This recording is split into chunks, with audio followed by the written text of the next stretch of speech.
Carta de Paulo aos Gálatas, capítulo de número 1, os versos de 13, até o verso de número 24, eu farei a leitura e os irmãos acompanharão nas suas Bíblias. Diz assim então a palavra do Senhor. Porque ouvistes qual foi o meu proceder outrora no judaísmo, como sobremaneira perseguia eu a igreja de Deus e a devastava. E na minha nação, quanto ao judaísmo, avantajava-me a muitos da minha idade, sendo extremamente zeloso das tradições de meus pais. Quando, porém, ao que me separou antes de eu nascer e me chamou pela sua graça, aprouve revelar seu Filho em mim, para que eu o pregasse entre os gentios. Sem detença, não consultei carne e sangue, nem subi a Jerusalém para os que já eram apóstolos antes de mim, mas parti para as regiões da Arábia e voltei outra vez para Damasco. Decorridos 3 anos, então subi a Jerusalém para avistar-me com Cefas, e permaneci com ele 15 dias. Não vi outro dos apóstolos, senão Tiago, o irmão do Senhor. Ora, acerca do que vos escrevo, eis que diante de Deus testifico que não minto. Depois fui para as regiões da Síria e da Cilícia, e não era conhecido de vista das igrejas da Judéia, que estavam em Cristo. Ouviam somente dizer: aquele que antes nos perseguia, agora prega a fé que outrora procurava destruir. E glorificavam a Deus a meu respeito. Amém, pela palavra do Senhor. Vamos orar. Senhor Deus, mais uma vez bendizemos o Teu nome, pela oportunidade que o Senhor nos concede de poder cultuá-lo, sendo o Senhor o Deus único e verdadeiro, e nós, homens, pequenos, fracos e falhos, pecadores. Contudo, foi do Teu agrado ser adorado, exaltado por nós. E isso é de fato um grande privilégio, e nós Te bendizemos por isso. Também Te damos graças pela liberdade que ainda temos de poder ler a Tua palavra e de ouvi-la livremente em nossa terra. Que o Senhor, então, bondosamente receba nossa gratidão e também nossa súplica. Sê conosco, Senhor, fala ao nosso coração, nos instrui, dê-nos Tua graça bendita, para que ouçamos a Tua doce voz pela palavra que será pregada e assim sejamos acrescidos na fé e cada vez mais nos aprofundemos no nosso relacionamento com o Senhor e também com o nosso próximo. Também, ó Pai, dê-me a Tua graça para que as minhas fraquezas e os meus pecados não se tornem impedimentos neste momento, pois tão somente o nosso desejo é ouvirmos a Tua doce voz pela palavra que será pregada. Recebe então nossa gratidão e a nossa súplica, em nome de Cristo aqui oramos. Amém. Amém. Certamente os irmãos já devem ter falado ou ouvido aquela expressão, né? Fulano é tão difícil que só Cristo, né? Eu creio que já devem ter ouvido isso, né? Pois bem, essa expressão, de um certo modo, ela está certa, e por outro ela está errada, porque de fato, somente Cristo para salvar-nos, não importa qual seja o proceder moral e ético do indivíduo, não é? Então, de fato, está certa, somente Cristo, né? Por outro lado, está errado porque cria uma ideia de que pessoas que não matam, não roubam, não é? Não estupram, são, entre aspas, bonzinhos, não precisam de Cristo urgentemente, não é? Então, esse é o lado negativo desse tipo de afirmação. O texto que lemos é o texto que vai tratar exatamente sobre essa questão. O apóstolo Paulo, os irmãos devem lembrar, ele está defendendo a sua autoridade apostólica para as igrejas da Galácia, os seus opositores estavam ensinando aquelas igrejas de que ele era um apóstolo de segunda categoria, e ele está então afirmando a sua autoridade como apóstolo. Ele também está defendendo a legitimidade da sua pregação, já que eles ensinavam erroneamente que o evangelho trazido por Paulo era um evangelho fácil, já que era dissociado das obras da lei. E ele também está defendendo a sua motivação, que era agradar o Senhor e não agradar homens, já que eles também o acusavam de querer o favor dos gentios, de querer ser agradado pelos gentios, e que por isso então pregava algo diferente, segundo a acusação, daquilo que era ensinado e pregado pelos apóstolos em Jerusalém. Nós já vimos anteriormente a defesa inicial do apóstolo Paulo, quando consideramos os versos de 10 até o verso de número 12. Já vimos que ele apresentou o seu argumento mostrando que é impossível um homem agradar a Deus e aos homens ao mesmo tempo, porque se ele busca agradar aos homens é sinal de que ele não serve a Cristo, mas se ele busca servir a Cristo, então ele não quer agradar os homens, porque estas coisas são incompatíveis. Então nós já vimos isso, e vimos que ele apresentou o seu argumento também colocando provas, como quando ele começou a pregar, como se deu, não é, o início do seu ministério apostólico. Ele não recebeu o evangelho de homem algum, mas foi por uma revelação do próprio Senhor Jesus Cristo. E agora, nos versos de 13 a 24, o apóstolo Paulo faz algo extremamente interessante, que é recordar da sua vida antes da sua conversão, como se deu a sua conversão e o que acontece posterior à conversão, a fim então de ratificar a legitimidade da sua autoridade apostólica, da sua motivação para servir a Cristo neste ministério, e também ratificar a veracidade da sua pregação e do seu evangelho. E nós vamos seguir exatamente a mesma linha que o apóstolo seguiu. Falaremos sobre os eventos antecedentes à sua conversão, posterior à conversão, e depois eu farei algumas aplicações para as nossas vidas. Em primeiro lugar, o apóstolo Paulo então fala sobre aquilo que o antecedeu antes da fé. E é bem interessante porque o apóstolo Paulo está exatamente dizendo o seguinte: era impossível para mim crer em Cristo por minhas próprias forças ou por minha deliberada vontade, porque no que tange ao meu proceder no judaísmo, eu era um perseguidor da igreja. Os irmãos devem lembrar, e o texto bíblico de Atos, capítulo 7 e também o capítulo 8, tratam sobre como se deu a vida pregressa ou antes da conversão do apóstolo Paulo.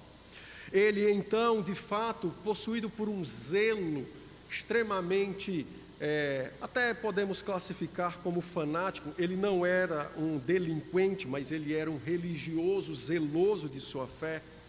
Paulo julgou atribuir culto a Deus, perseguindo a igreja. Então, o seu zelo pela religião judaica, e aqui um parêntese, a fé judaica dos dias de Paulo não tem nada a ver com a fé judaica que a Bíblia prescreve.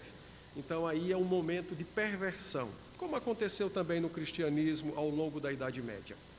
Então, o apóstolo Paulo tinha moldado a sua vida a partir do seu zelo pelas tradições de seus pais e por essa, entre aspas, realeza da fé judaica a qual ele havia trazido ao seu coração. A ideia da tradição dos pais não é a ideia do texto bíblico, da Torá, que é os 5 livros da Bíblia que nós também temos. Mas a ideia da tradição dos pais era exatamente aquele acumulado de regras que eram transmitidos oralmente de pais para filhos.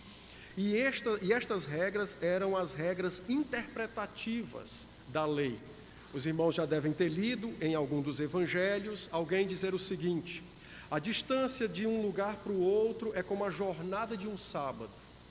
O que significa a jornada de um sábado?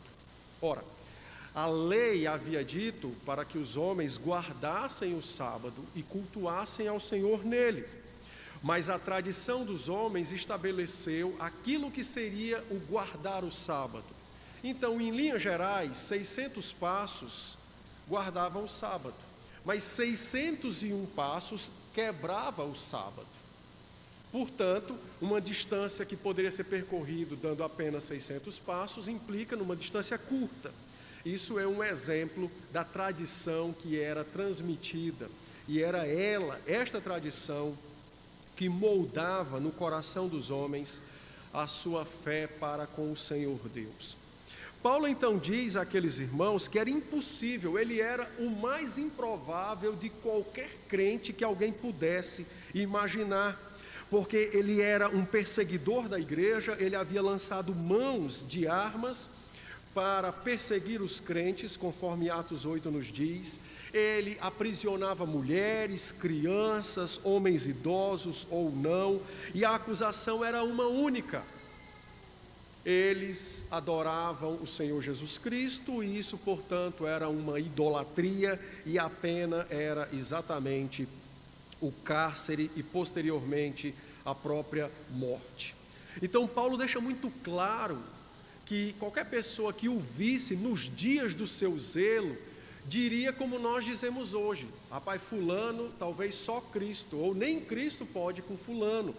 Dada era o seu zelo e a sua atividade de perseguir a igreja, dada era o seu zelo e a sua atividade, então, de um fanatismo religioso, a ponto de aprisionar pessoas, chancelar a morte de pessoas, e tudo isso em nome de uma suposta fé no Senhor.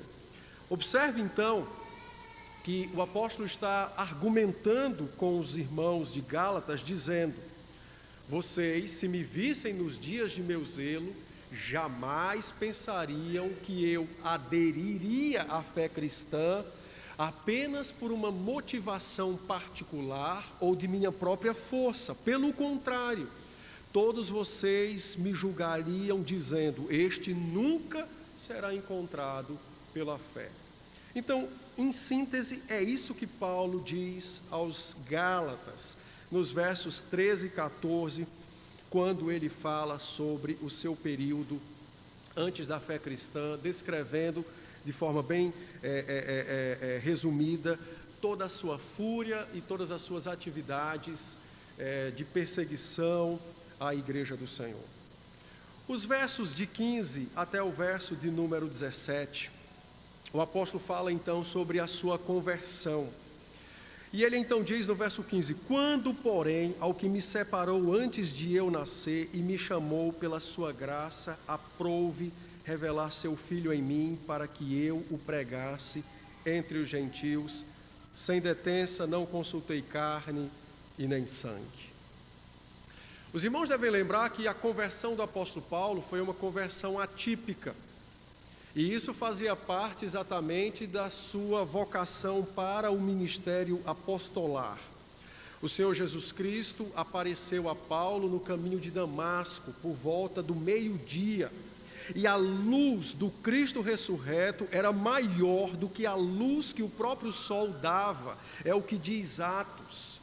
No meio-dia, no mais alto claror, da mais alta forte claridade solar, uma luz brilhou ainda mais, e era então a pessoa de Cristo sendo revelada ao apóstolo Paulo. Atos 8, os versos de 1 a 7.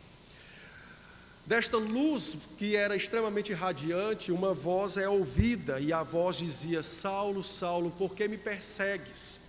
E ele então responde: quem és tu? E a resposta é: eu sou a Jesus Cristo, a quem tu persegues. Atos, capítulo de número 8, retrata então a conversão do apóstolo Paulo.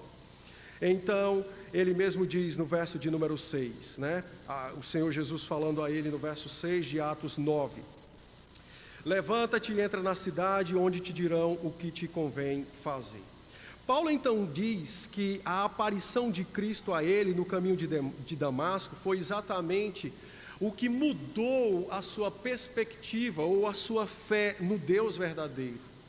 Paulo então argumenta que a sua conversão se deu de modo miraculoso, extraordinário, e que, portanto, ele não iria aderir à fé cristã por uma mera questão de seu poder próprio, ou não estava em sua mente abandonar o judaísmo e seguir a fé cristã para agradar aos homens, como era a sua acusação. Pelo contrário, ele diz que foi um ato extremamente sobrenatural e milagroso, e isso então foi o que marcou e mudou a sua vida. Notem que, para descrever a sua conversão, o apóstolo Paulo diz que 3 atos de Deus aconteceram ali.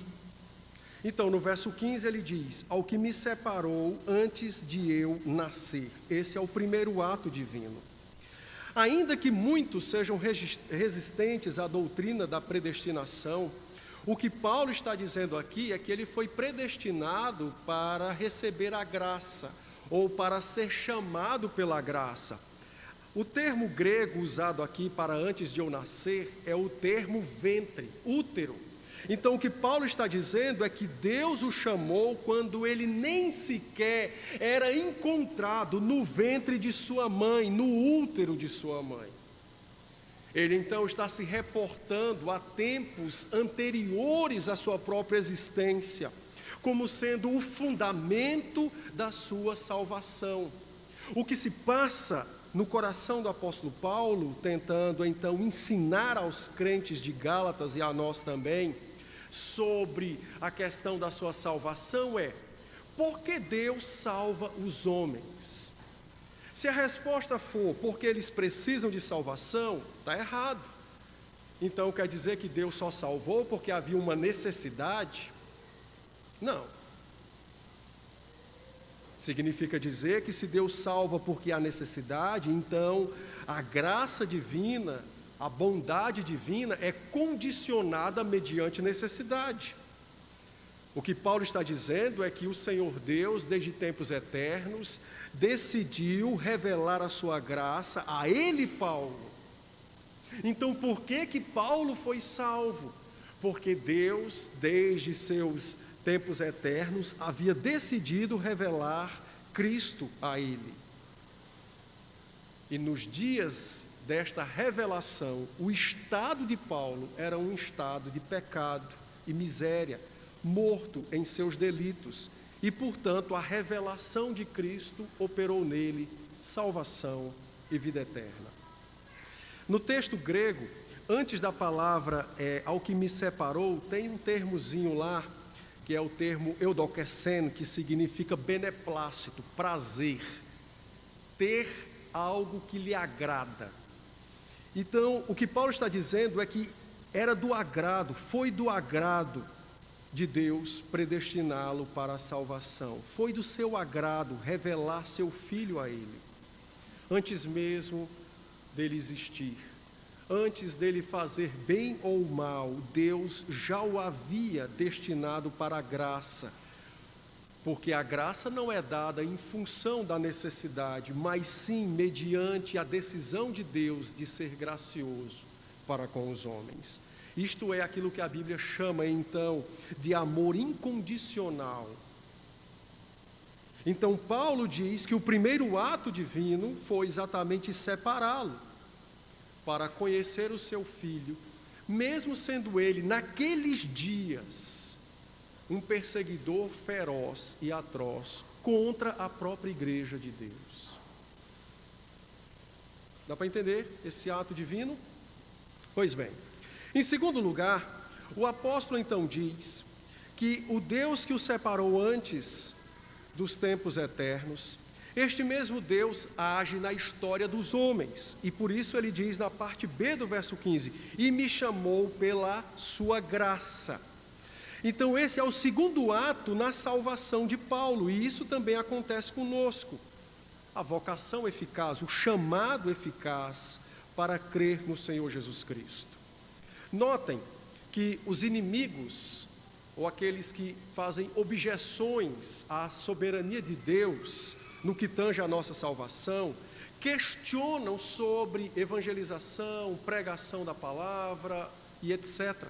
Paulo diz, não há nenhum tipo de dificuldade com relação a isso. Porque o mesmo Deus que escolheu antes mesmo de eu ser formado no ventre de minha mãe, esse mesmo Deus estabeleceu um mecanismo, um meio para concretizar a sua vontade. E esse meio, então, é exatamente por meio da pregação, da instrução da palavra e, no caso dele, da revelação de Cristo a ele. O que Paulo está dizendo é que o fundamento da sua salvação está nos tempos eternos, mas a consumação da sua salvação está no momento, no tempo da história, dentro da história. Foi um momento histórico em que isso de fato aconteceu. Por isso que ele dizia, eu fui chamado pela sua graça. Então, mesmo sendo eu a pior das criaturas, aquele que mais odiava a pessoa de Cristo, a tal ponto de matar pessoas, de aprovar a prisão de pessoas, de colocar no cárcere homens e mulheres, crianças e idosos, contudo, nem mesmo a minha mais alta malignidade poderia de fato anular o decreto divino. E por isso é que eu fui encontrado por Cristo e chamado em sua graça para pertencer a Cristo, para servir a Cristo. De fato, isso acontece com todos nós.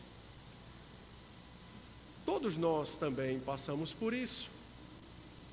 Um dia o Senhor nos encontrou num momento histórico de nossa vida e revelou o seu Filho a nós pela pessoa de seu Espírito, através da pregação da palavra. E a partir daquele dia, a sequidão de nossas almas fora substituída por um manancial, como diz a Escritura, que dá para o trono de Deus. Em outras palavras, como o Senhor mesmo explicou a Nicodemos, nós nascemos de novo. Já éramos nascidos de nossos pais e agora nascemos de Deus na pessoa de seu Espírito.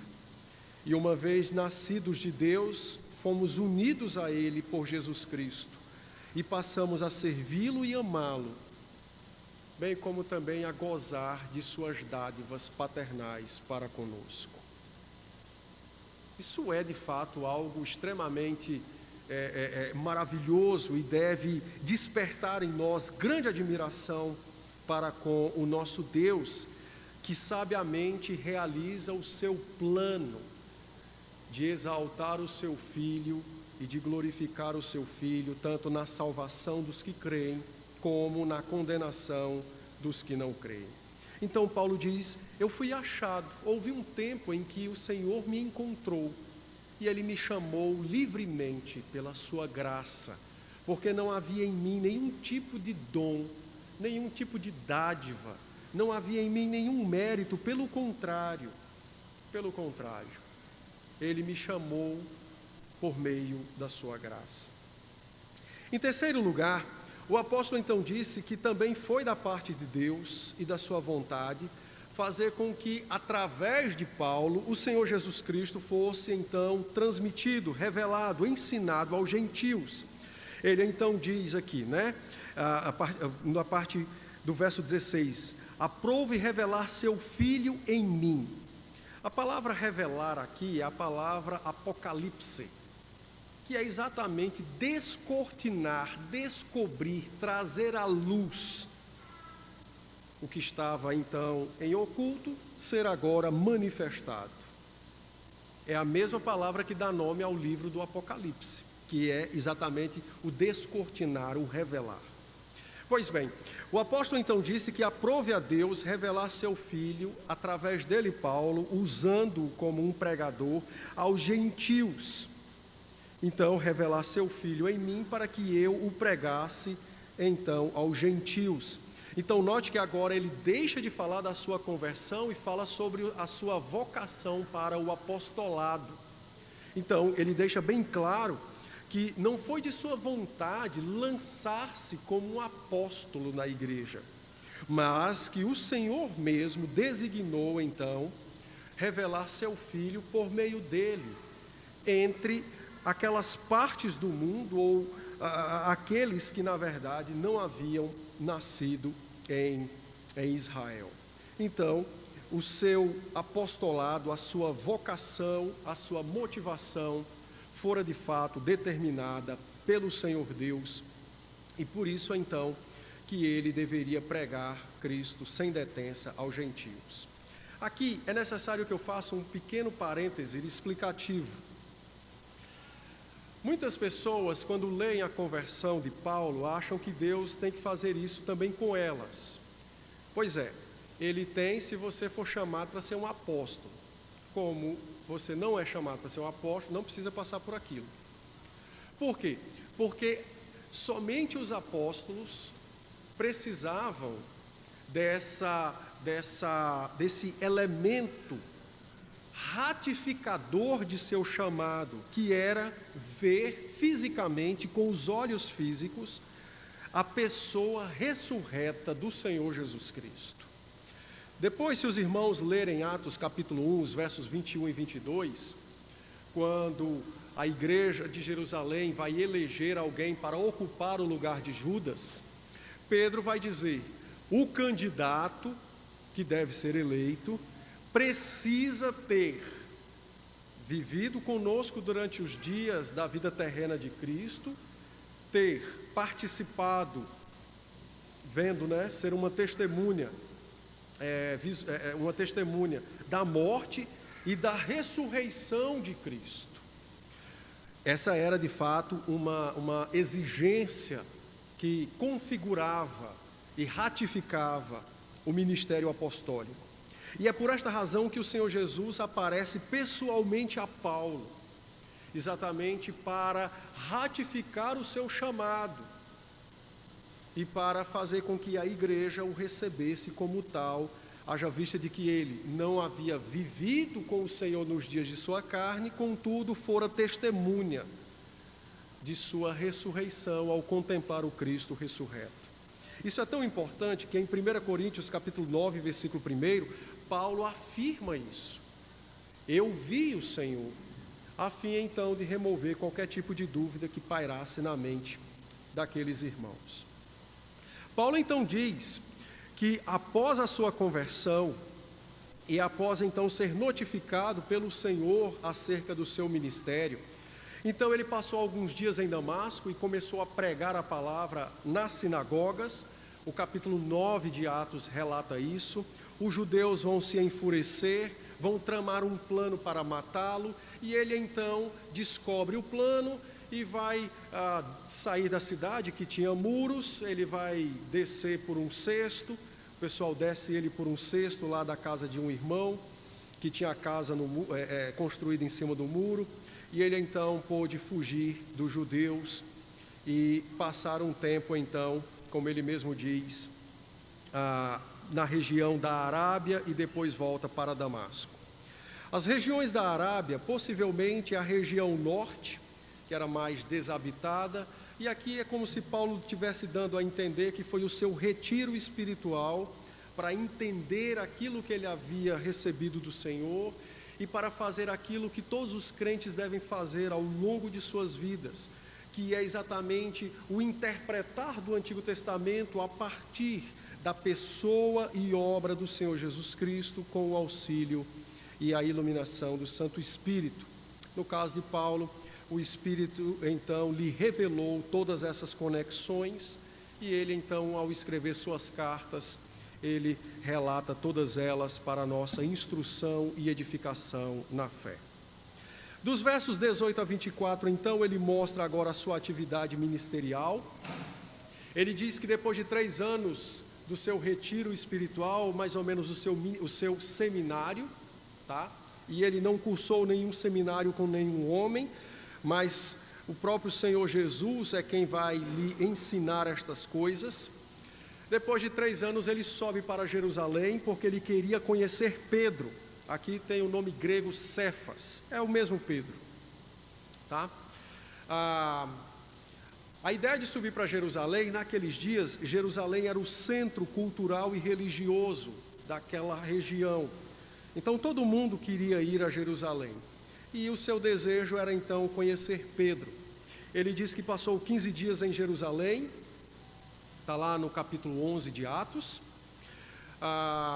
Ele, a princípio, vai ser temido pela igreja, muitos irmãos vão desconfiar da veracidade de sua conversão, até que Barnabé o toma e o leva e o apresenta aos apóstolos, que neste caso, como ele mesmo diz, era o apóstolo Pedro e Tiago, o irmão do Senhor. O Tiago aqui, não confundir com o apóstolo Tiago, irmão do apóstolo João, nem o apóstolo Tiago, filho de Alfeu, mas o Tiago, filho de Maria e de José, conforme João 7:5 e Mateus 13:55 nos trata sobre isso. E também conforme 1 Coríntios 15, verso de número 7. Então, esses dois apóstolos estavam em Jerusalém apenas naqueles dias, não sabemos as razões, talvez estivessem em viagens missionárias ensinando o Evangelho nos dias em que Paulo esteve em Roma. O verso 20, você tem uma afirmação solene de que ele não mente, não é? E a partir então do verso 21, ele fala que foi para tanto para a Síria quanto para a Cilícia, ou seja, a Cilícia era a província romana onde ficava a cidade de Tarso, a sua cidade natal. E no caso da Síria é Antioquia, conforme Atos 11, a partir do verso 24 e 26, relata sobre o seu estado ali, e a sua estada ali, melhor dizendo, e quando Barnabé foi buscá-lo e levá-lo para Antioquia, para que eles pudessem juntos pregar a palavra ali. Ele finaliza dizendo então que as igrejas da Judéia não o conheciam, mas glorificavam a seu respeito, dizendo: aquele que antes buscava nos destruir, agora prega a mesma fé que antes procurou aniquilar. Então, em síntese, essa é a argumentação paulina acerca de sua vocação, conversão, motivação para o ministério apostólico, e dessa forma ele desmente então os seus acusadores e mostra que o seu evangelho era verdadeiro porque fora recebido do próprio Cristo. Como nós vamos aplicar estas coisas à nossa vida, já que nenhum de nós aqui perseguiu a igreja? Pelo menos eu acho, né? Vai que alguém já perseguiu também a igreja.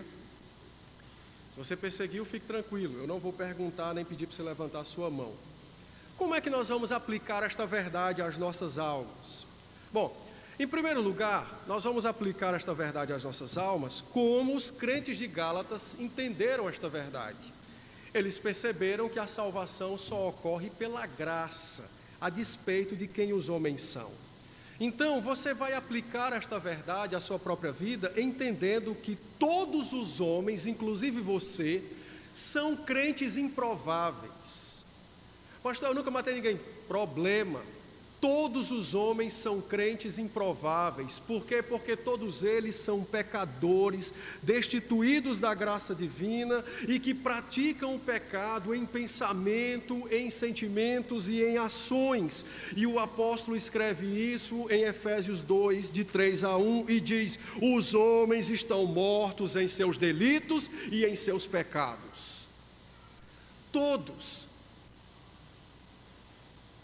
aqueles que creram em Cristo, aqueles que creem agora e os que crerão no futuro, são improváveis convertidos, porque todos os homens que nasceram de Adão receberam por herança a maldição do pecado de Adão. Então, se você acha que você precisa menos de Cristo porque você é um bom pai, um bom marido, paga suas contas, fique tranquilo. Também estão no inferno homens de moralidade inquestionável. Mas por que eles estão lá? Porque não possuem Cristo como Salvador. Não há ninguém que pagou o preço de seus pecados. Não foram reconciliados com o Deus bendito. Não foram chamados pela graça divina. Todos os homens, eu e qualquer um de vocês que aqui estão, somos os mais improváveis de qualquer convertido que passe pela face da terra, porque todos somos pecadores. Todos somos pecadores. A única diferença de nós para o apóstolo Paulo é porque ele tinha poder e coragem para perseguir a igreja, coisas que talvez nós não tivemos antes de nossa fé. Mas antes de nossa fé, antes de sermos chamados ao Evangelho de Jesus Cristo, todos nós agíamos de duas formas para com Deus. Uma, éramos indiferentes para com Ele. Quem aqui nunca trocou o Senhor por outra coisa mais besta possível, mas que você deu valor àquilo? Isso é indiferença para com o Senhor. Todos nós éramos indiferentes para com o Senhor. Eu mesmo, antes da minha conversão, cansei de pensar, não, quando eu ficar velho eu vou para a igreja. Ora, que coisa tola. Você crê que o amanhã você vai viver. Como se você não sabe se você vai estar nele amanhã? Isso é uma indiferença. É tratar Deus com um menor valor, é dizer a Ele que Ele tem menos valor do que os prazeres que eu almejo realizar hoje e agora. Todos os homens, quando não perseguem a igreja fisicamente com armas, são contra a igreja, contra Cristo, contra os seus santos, com indiferença. São indiferentes aos santos, são indiferentes para com Cristo. E em segundo lugar, uma outra forma de todos nós também nos opormos a Cristo e à sua igreja, fora a questão da indiferença, era exatamente o tratar Cristo e a sua igreja, a sua obra de redenção, de uma forma desprezível. Eu não preciso de Cristo. Eu não preciso de Cristo. Eu sou uma boa pessoa. Eu respeito os meus pais. Eu cuido da minha esposa. Eu cuido dos meus filhos. Eu pago as minhas contas. Ou seja, lembra que em Marcos capítulo 2, Cristo disse: eu vim para os doentes, porque os sãos não precisam de médico. E quando todos os homens se consideram sãos espirituais, o que eles estão dizendo? Eu não preciso de Cristo. Eu não quero Cristo. Não há valor em ouvir Cristo, em pertencer a Cristo, em crer em Cristo. Isso é uma perseguição. E é por esta razão que os homens são tão habilitados a crer em toda besteira e mentira que se lança sobre a face da terra, e não no Evangelho.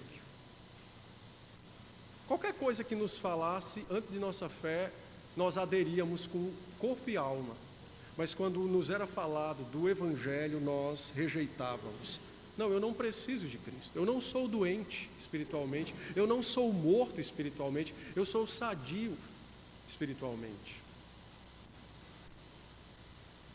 Por meio destas duas formas, os homens perseguem Cristo e a igreja, porque ou tratam com indiferença, ou reputam como de valor nenhum, e portanto, em suas obras, em seus trabalhos, eles também fazem tudo o que está ao seu alcance, para que outros pensem como eles, e assim dia após dia lutam contra o Cristo bendito. Então, você é o mais improvável de qualquer crente. Fique tranquilo quanto a isso.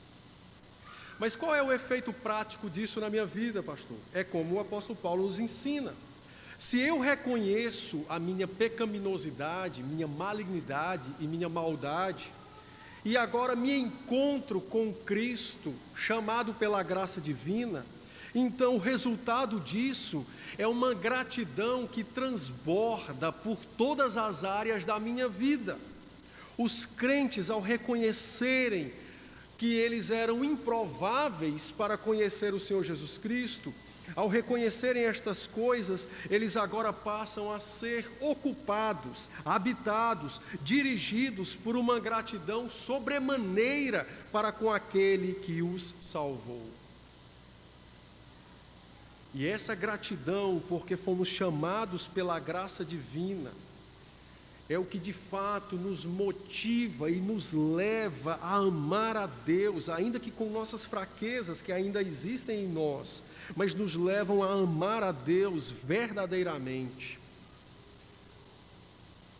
E nos levam então a dizer não à nossa vontade, a negar a nós mesmos e a buscar somente o Senhor. Você compreende isso? Ou você ainda acha que Jesus é quem foi um felizardo de te salvar? Rapaz, Jesus foi quem saiu ganhando quando me salvou. Eu sou uma excelente pessoa. Isso nada mais é do que orgulho, soberba. Quanto mais compreendermos a perdição em que nós estávamos, maior também será a compreensão de nosso livramento e salvação. Alguém já disse, quanto mais se reconhece o amargor do pecado, mais se discerne a doçura do Evangelho. Mas quanto menos eu reconheço o amargor do pecado, menos doce é o Evangelho. Menos amor tributarei ao Senhor, menos gratidão tributarei ao Senhor. A minha vida será então meio que dirigida, não é?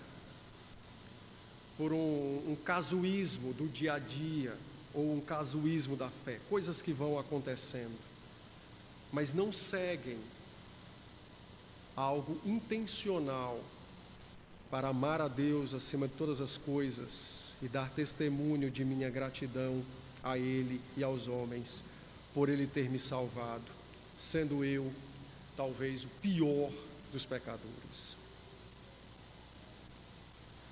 Percebem como graça gera gratidão, mas quanto menor graça, mais orgulho. É por isso que você vê crentes ou membros de igreja que são orgulhosos, murmuradores, colocam empecilho para tudo. Vamos ler a Bíblia. Ah, que pena. Vamos orar. Ah, que coisa horrível. Então examine seu coração. Veja como é que ele está, o que está ocupando o coração. Mais graça, mais gratidão. Resultado na vida, maior tributação de amor ao Senhor. Menos graça, mais orgulho. Mais orgulho, menos amor tributado ao Senhor. Então, reflita sobre isso. Em segundo lugar, o texto também é aplicado a nós, como foi aplicado aos Gálatas, quando encheu o coração dos Gálatas de esperança. Porque tanto os Gálatas como nós conhecemos, temos parentes que não confessam Cristo como seu Salvador. Tanto os Gálatas como nós também temos pessoas amadas em nosso rol de amizade e familiar que não proclamaram Cristo como Salvador, que ainda estão andando perdidas em seus delitos e pecados. Então, esse texto é um texto que renova as esperanças e as forças de pais, de mães, de filhos, para orarem por todo aquele que não confessa Cristo como seu Salvador, mas que está em nosso rol de amizade ou familiar. Esse texto é um texto que nos anima. Se nós estivéssemos nos dias de Paulo, nós faríamos também como aqueles irmãos. Será que ele se converteu? Eu acho que não. Porque esse camarada, ele chancelou a morte de Estevão. Esse camarada prendeu Cicrano e Beltrano. Esse camarada lançou crianças de peito no cárcere por conta de fé. E agora esse camarada professa Jesus Cristo como seu Senhor. Esse texto é um texto que nos renova, porque não há ninguém, por pior que seja, que possa resistir ao chamado do Evangelho, quando de fato o Evangelho o chama para a salvação. Então, se você tem alguém na sua casa ou na sua família que não é crente, e talvez você até diga, pastor, eu acho que esse aí nem Cristo dá conta, cara, se anime, porque eu tenho certeza absoluta que ele poderia ser Hitler, o problema é dele, depois Deus arca com o que ele fez, no sentido de atribuir a penalidade das consequências. Mas uma vez que Deus chame verdadeiramente alguém pela sua graça, não há ninguém que possa resistir ao chamado do Evangelho. Ninguém. Então, revigore a sua esperança no poder de Cristo para a salvação dos seus parentes, amigos, pessoas queridas. Ore por eles, não esmoreça na oração, fale quando possível, dê testemunho da sua vida. Não se angustie se ele demora a crer, isso não está no seu controle, nem no seu poder. O que está no seu controle é orar e falar. E creia vigorosamente que quando o Senhor chamar pela sua graça, ninguém poderá resisti-lo. Ninguém. Isso é extremamente maravilhoso. Então anime-se, ore por estes. Mas em terceiro lugar, e esta talvez seja uma das partes mais difíceis de aplicar esse texto à nossa vida, não porque é difícil em si, mas porque nós temos algumas coisas que precisam ser mudadas ainda pelo Evangelho, é que se Deus pode salvar parentes nossos, Ele também pode salvar inimigos nossos. Se o chamado eficaz pode salvar pessoas que são aparentemente e moralmente boas, ele também pode chamar pessoas que são más e moralmente perversas. O Senhor pode também salvar e tem o poder para salvar aqueles que porventura se lançam como inimigos do seu filho e do seu povo. E essa é a parte mais complicadinha, a meu ver. Porque eu creio, meus irmãos, que muitos de nós teríamos dificuldades para orar pela conversão de um assaltante que nos roubou, ou por um estuprador que nos ofendeu, seja mulher, filho ou filhas. Certamente nós teríamos dificuldades de orar pela conversão e talvez até congregar com um assassino de alguém, não é? Próximo de nós, ou que não, mas que descobrimos que ele já havia matado alguém. Mas o que o texto está nos ensinando é que uma vez chamado pela graça, não há ninguém que o resista, não há ninguém que possa resistir ao Evangelho. E uma vez que alguém é chamado eficazmente ao Evangelho pela graça, a vida dele é mudada, e a sua vida pregressa, aos nossos olhos, também precisa ser mudada. Isso não é anular o que foi feito. O Senhor vai arcar, o Senhor vai designar a penalidade do mal praticado anteriormente. Mas o que precisa mudar aos nossos olhos é como nós enxergamos o indivíduo.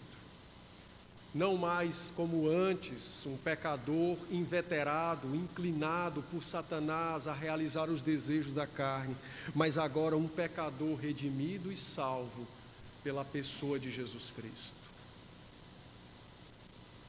Essa é uma das questões mais sensíveis dessa verdade, mas ela precisa ser ensinada e nós precisamos orar para colocá-la em prática. Deus pode salvar os nossos inimigos. Você tem orado pela conversão daqueles que hoje se opõem ao Evangelho, são deliberadamente praticantes de crime? E indo de forma mais aprofundada no aconselhamento, nós tratamos disso também. Você tem orado pela conversão daqueles que um dia fizeram algum tipo de mal a você, por exemplo, um parente que te abusou quando você era um infante? Você tem considerado em perdoar este indivíduo e considerado diante de Deus não apenas de se livrar do mal que lhe fora feito, mas também de desejar que o Senhor o alcance, o renove espiritualmente e lhe dê vida eterna? Ou você tem preferido a sua mágoa, a sua dor, e tem até orado, mas não pela conversão, pelo contrário, sua oração é por juízos inexprimíveis da parte de Deus para com este?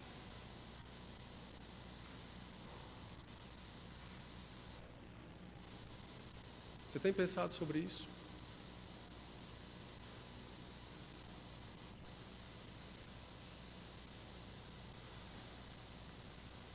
Uma das coisas que mais trazem guerra no coração daqueles que creem é como lidar com as ofensas sofridas. E infelizmente, uma das coisas que alimenta esse tumulto no coração é exatamente o não querer abrir mão da ofensa e também o não querer que a graça alcance o ofendido, o ofensor, melhor dizendo. Por isso, pense sobre isso. Você era um improvável servo de Cristo. Aquele que te agrediu também é um improvável servo de Cristo. Mas assim como a graça te alcançou e te renovou, a graça também pode fazer o mesmo com este. Então, ore pela conversão, mudança e salvação daqueles que um dia te feriram e te magoaram. Seja Deus gracioso conosco e aplique em outras áreas da nossa vida esta verdade bendita da graça soberana na nossa salvação. Amém?